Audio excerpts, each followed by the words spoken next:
o Espírito batiza o crente no corpo de Cristo. Não vou ler, mas depois você pode ler 1 Coríntios 12, 13 e outros textos. Como assim, pastor? Entenda bem. Depois eu vou falar do batismo com o Espírito Santo. Isso é uma sequência. Mas o que eu estou dizendo agora é que é o Espírito Santo que batiza o ser humano no corpo de Cristo. O que é isso? Se é o Espírito Santo que convence o homem do pecado, da justiça e do juízo, é Ele que lhe integra no corpo de Cristo, porque é Ele que lhe dá a compreensão da salvação, é Ele que lhe dá a compreensão de crer em Jesus como Filho de Deus, é Ele que lhe pega pela mão, morto em delitos e pecados, e lhe apresenta o Salvador crucificado para o perdão dos seus pecados. E é Ele que vai andar com você, como Jesus disse, que não nos deixaria órfãos, enviaria o Consolador, que nos guiaria em toda a verdade. Pois todos nós fomos batizados em um Espírito, formando um corpo, quer judeus, quer gregos, quer servos, quer livres, e todos temos bebido de um Espírito. Então é o Espírito, Ele nos batiza no corpo de Cristo. Todo aquele que crê em Cristo é introduzido na igreja de Deus. O corpo de Cristo pela obra do Espírito Santo.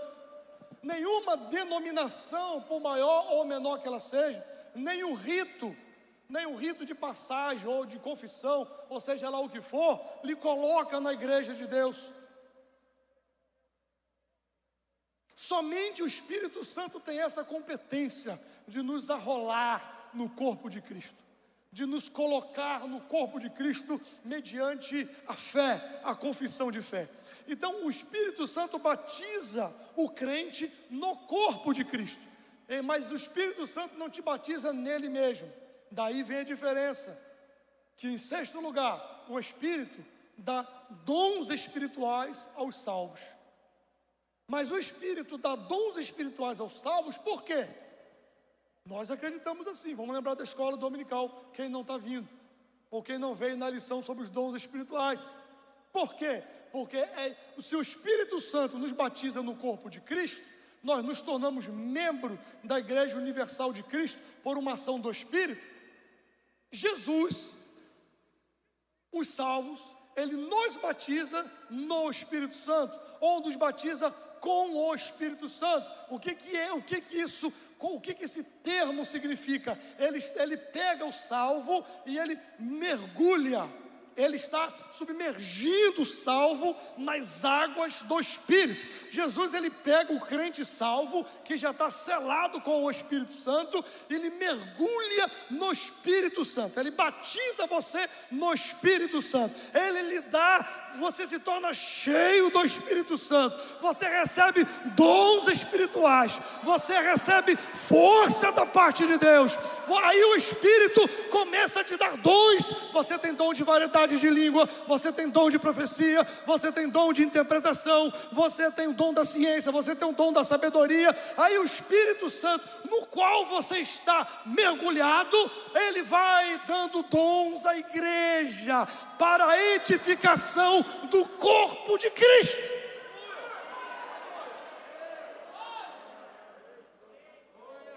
Ou seja, o Espírito Santo é o capacitador dos salvos para o serviço de Deus.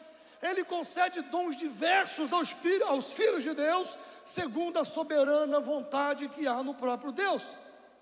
Esses dons são uma capacitação especial para o desempenho do ministério.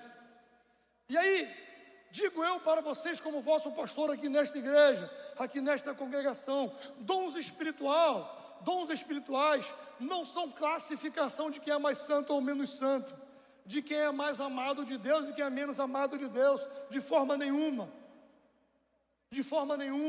Não é para fazer uma casta na igreja, aquela é a casta dos profetas, das profetisas, não, porque o dom dado a ele ou a ela não é para autopromoção, não é para glorificação pessoal, não é para se colocar acima do outro, não, mas é para servir a igreja de Cristo.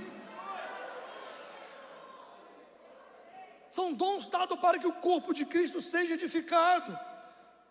Então não deve existir complexo de inferioridade, nem complexo de superioridade. Não são para a glória pessoal, como eu disse. E eu repito, quem batiza é Jesus. Batiza no Espírito Santo. E nós acreditamos que a evidência, que nós chamamos de evidência inicial, a evidência inicial é o falar em outras línguas. É a evidência. Atos no capítulo 2 acontece isso, línguas conhecidas por quem ouvia, mas desconhecida para quem falava. Quando Paulo encontra os discípulos de João, pergunta: vocês já receberam, já foram batizados no Espírito ou com o Espírito? Ele diz: fomos batizados no batismo de João. Aí Paulo estende a mão sobre eles e diz: então recebam o Espírito Santo. E o que a Bíblia diz? Que eles falaram em outras línguas. Essa é a demonstração visível, clara. Cornélio, quando Pedro vai lá com muita relutância, Pedro vai, prega, e aí a salvação de Pedro perante os outros judeus foi que o Espírito Santo desceu sobre eles, tanto batizando-os no corpo de Cristo, quanto Cristo os batizou no Espírito Santo, e Pedro se maravilhou que os gentios receberam o dom do Espírito e falavam em outras línguas. E aí quando Pedro foi se explicar para os líderes da igreja de Jerusalém, porque ele teve que se explicar: você estava fazendo o que na casa de um gentio, pregando para ele? Rapaz, é o seguinte, eu tive a visão, eu não sei, eu preguei, e foi a mesma coisa que aconteceu com a gente, aconteceu com eles. Mas por que você diz isso? Porque eles falaram em outras línguas que nem nós também falamos. Então é a evidência inicial do falar em outras línguas. Então você, irmão assembleano, pentecostal, crente canela de fogo, crente tocha, cheio da graça, do poder de Deus, não tenha vergonha mediante outros irmãos de outras igrejas ou de rede social. Se perguntar: aí você fala em outra língua? Você diz: falo mesmo, eu me encho de Deus assim, ó, Jesus me enche, eu fico cheio da graça de Deus e eu preciso extravasar, e aí eu falo na língua que o Senhor me concedeu que falasse. Ah, pastor, eu não sou ainda batizado no Espírito Santo, eu não falo. Aí se alguém for lhe perturbar, e aí você fala: eu estava estudando, né? Quando eu estava estudando, eu estava lá no meu curso, lá no doutorado, cheio de gente, cheio de intelectual, cheio de coisa, e eu, o único assembleano pentecostal dentro da sala. Aí passou um negócio de um filme para a gente analisar. Aí um virou para mim e perguntou assim: ô Eduardo, tu é daquela igreja assim dos canelas de fogo, é? Tu é mesmo daquela igreja, essas coisas? Eu falei: eu sou daquela azul e branca da cor do céu. Eu sou da azulzinha, daquela mais tradicional que está lá no estado da Paraíba, desde 1918, e continuamos pregando que Jesus Cristo salva, cura, batiza com o Espírito Santo e breve voltará. Não tenha vergonha das suas origens. Jesus batiza no Espírito Santo. Existem dons do Espírito disponível para a sua igreja. Há um celeiro no céu de dons para ser distribuído para a igreja. Busque os dons, peça os dons, clame pelos dons. Fala: Espírito Santo, tu habita em mim. Eu quero receber os dons. Para que você quer? Para que a igreja seja edificada, para que o nome de Cristo seja anunciado e que eu seja um instrumento vivo nas mãos de Deus.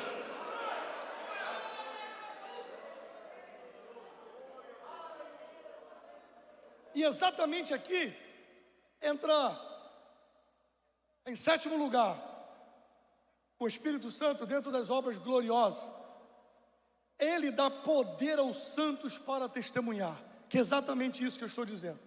Atos capítulo 1, versículo 8, muito conhecido, mas coloca aí, meu irmão da mídia. Atos capítulo 1, versículo 8, quero que a gente leia todos juntos esse texto. Vamos lá. Não, bota na corrigida mesmo. Pronto, vamos lá, vamos ler juntos no 3? 1, 2, 3. Mas que há de vir sobre vós, tanto em Jerusalém como em toda a Judéia e Samaria e até os confins da terra. Não há testemunho eficaz do Evangelho sem poder. E não há poder sem a operação do Espírito Santo.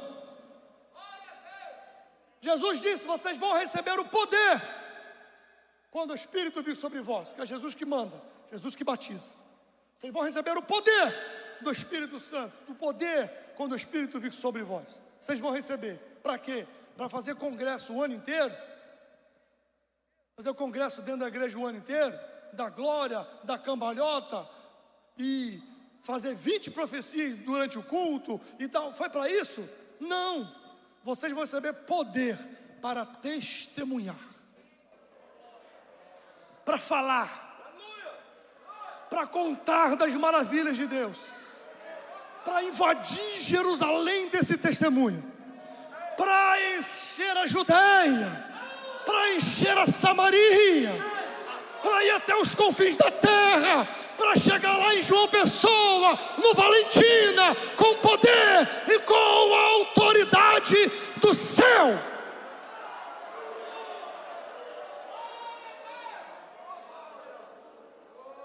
A obra gloriosa do Espírito Santo é que ele dá poder aos santos para testemunhar.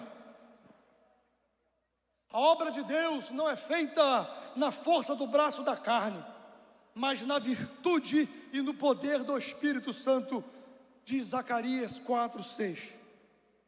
O Espírito Santo dá poder à igreja para sair da especulação doutrinária para o campo da ação missionária.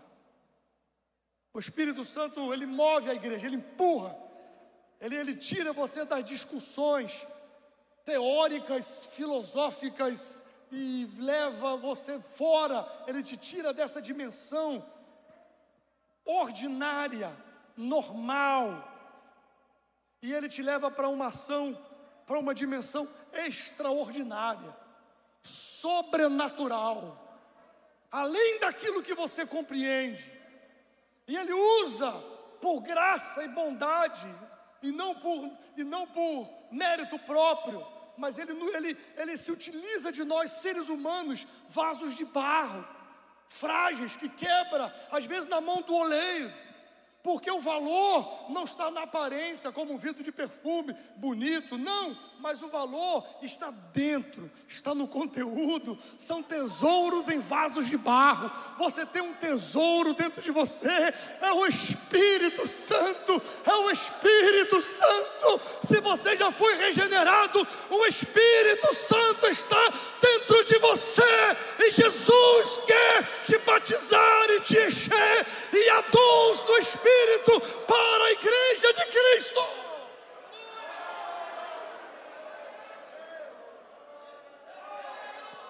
As pessoas estão acostumadas com o evangelho.